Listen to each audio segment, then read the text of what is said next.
پوچھتے ہیں کہ کیا ہمارے لیے یہ ضروری ہے کہ ہم اپنے اماموں کو ان کی بیعت کریں، یا پھر ہمیں یہاں پر کسی مسجد یا کسی مسلم آرگنائزیشن کا ممبر ہونا ضروری ہے؟ اگر کسی امام کا، کسی عالم دین کا، کسی فاؤنڈیشن کا، کسی مسجد کا، کسی مدرسے کا، کسی آرگنائزیشن کا قرآن کے اندر نام آیا ہو، حدیث کے اندر نام آیا ہو اور حکم مل گیا ہو کہ اس کی بیعت کرنی ہے یا اس کا ممبر بننا ہے، پھر ضروری ہے۔ ہمیں قیامت کے دن سوال اسی بات کا ہوگا جو قرآن اور حدیث کے اندر آئی ہے، بس اس کے سوا کسی چیز کا سوال نہیں ہوگا۔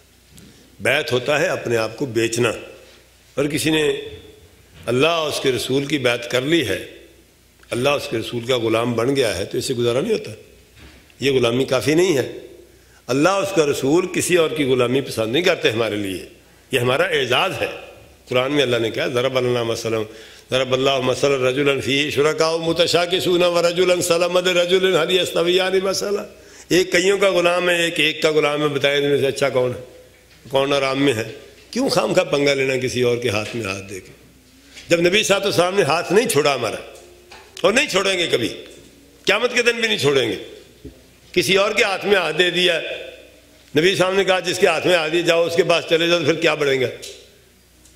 سارے لوگوں کے دماغوں پر قبضے کرنے کے طریقے ہیں۔ اگر بیعت ضروری ہوتی نبی صاحب تعلیم دے جاتے۔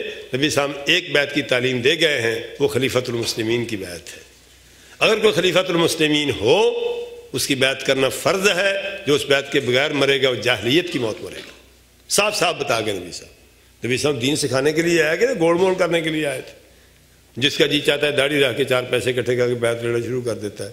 ہم کسی کے خام خواہ کے نوکر بنے، کیا مصیبت پڑی ہوئی ہے؟ اللہ کے نبی کی غلامی کافی ہے۔ انشاءاللہ العزیز قیامت کے دن یہ کامیابی کا راستہ ہے۔ کسی اور کو استاد بنا لے، بس استاد کی بات کب تک چلے گی؟ یہ جو خلیفۃ المسلمین سے وہ کہہ رہے ہیں، یہی تو امام صاحب نے آخر میں بیان کیا ہے، علی السمع والطاعۃ، سنت رسول اللہ کے مطابق، سنت اللہ کے مطابق تیری فرما برداری ہوگی، تیری بات سنیں گے۔ جب سنت سے باہر نکلے گا پھر السلام علیکم۔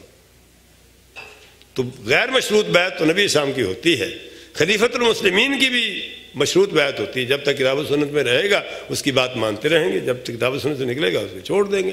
اور کون ہو سکتا ہے جو اپنے آپ کو یہ کہے کہ میری بیعت کرو؟ باقی رہ گئے یہ مؤسسات، آرگنائزیشنیں اور تنظیمیں جو ہیں، یہ نیکی کا کام ہے۔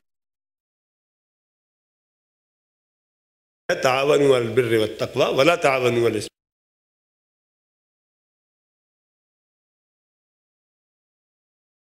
بناتا ہے، آرگنائزیشن بناتا ہے، وہ تمہارا تعاون کرتا ہے نیکی کے کام میں، آپ کا فرض بنتا ہے اس کے جواب میں اس کے ساتھ بھی تعاون کرے۔